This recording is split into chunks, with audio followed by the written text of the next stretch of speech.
Another new blog তোমাদের সবাইকে আরও একবার ওয়েলকাম জানাই। তো আজকে এই মুহূর্তে অনেকটা দেরি হয়ে গেছে লাঞ্চ করতে, কারণ সত্যি দেরি হয়ে গেছে, কারণ সকাল থেকে অনেকটা সকালে এসেছি। আর সকালবেলা হালকা একটু ব্রেকফাস্ট খেয়ে নিয়েছিলাম, তারপর থেকে আর খিদেটা সেরকম ছিল না, যেহেতু স্যাটারডে একটা রাস্ট টাইম থেকে যায়, যার কারণে হয়ে ওঠেনি লাঞ্চ। তো এই মুহূর্তে আমি লাঞ্চ করে নিচ্ছি। ঘড়ির কাটায় এখন প্রায় 5টা বাজতে যায়।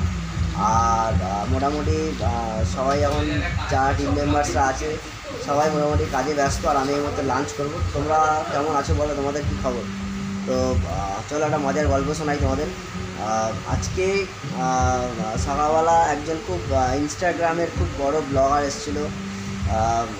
সে আজকে আমার হাতে একটা ভেজ স্বামী সাপ বানিয়েছে, সেইটাকে ব্লগ করলো। খুব ভালো লাগলো আমার, খুব ভালো পরিচয় হলো তার সাথে।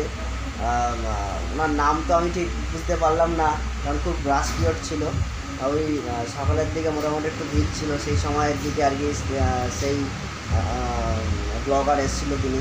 তো খুব ভালো লাগলো যে উনি আসলেন, এবং উনি এটাও কথা দিয়ে গেছেন কি আগামীতে উনি আবার আসবেন জায়েন্ট সাপ খেতে। তো আশা করবো যেন উনি এসে যেন তার যে জায়েন্ট সাপের যে ব্লগ সেটাও যেন করে। চলো বন্ধুরা, লাঞ্চ করে নিই। আমি অনেকটা টাইম হয়ে গেছে লাঞ্চ করে নিই, অনেক জোর খিদে পেয়ে গেছে, খেয়ে নেই। চলো, লাঞ্চ মোটামুটি চলে এসছে। এই মুহূর্তে লাঞ্চে আছে পটল ভাজা, সঙ্গে সাদা ভাত, আর রয়েছে পটলের আলু দিয়ে রসা।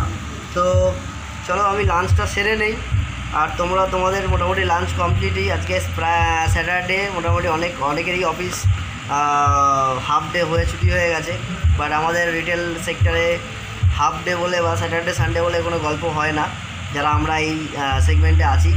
তো চলো বন্ধুরা, ভালো থেকো, সুস্থ থেকো, আর আমি লাঞ্চটা সেরে নেই।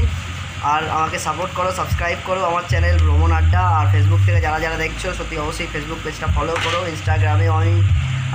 ইনস্টাগ্রাম থেকেও যারা দেখছো অতি অবশ্যই ফলো করো। সাপোর্ট দরকার, আগামীতে তোমাদের সাথে একসাথে পথ চলবো আমরা।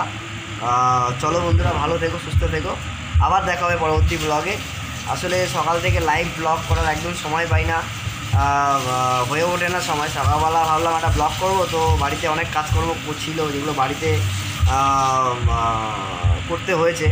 বাবার সাথে হাতে মানে হেল্প হয়ে বাবার সাথে, মানে আমাদের যে শেড রয়েছে শেডটাকে ঠিক করতে হয়েছে বাড়ির। তো সেটা যেহেতু ফোনে চার্জ ছিল না, আমি সেটা আর তোমাদেরকে দেখাতে পারলাম না, এক্সট্রিমলি সরি। তো চলো, টাটা, বাই বাই, ভালো থেকো, সুস্থ থেকো, আবার দেখা হবে তোমাদের সাথে।